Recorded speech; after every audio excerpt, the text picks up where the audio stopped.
Kolshewadi police स्टेशनच्या अंतर्गत पांडुरंग पावशेनगर म्हणून एरिया आहे. त्या एरियामध्ये बबन साळुंके नावाचे वयोवृद्ध व्यक्ती वय 65 वर्ष हे किराणा दुकानासमोरून जात असताना आरोपी चेतन विंचोडकर वय 35 वर्ष राहणार महालक्ष्मी शॉपिंग सेंटर पावशेनगर याने सदर वयोवृद्ध व्यक्तीच्या गळ्यातील चेन ओढून पळून गेला.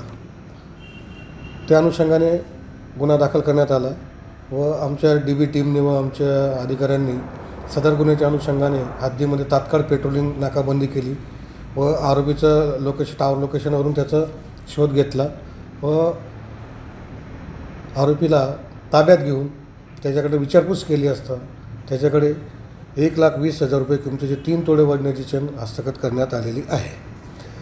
सदर आरोपी हा हॅबिच्युअल आरोपी आहे. याच्यावर वडाळा रेल्वे पोलीस स्टेशनला 392 प्रमाणे 2 गुन्हे दाखल आहेत. तसेच RCF पोलीस स्टेशनला 379चा गुन्हा दाखल आहे.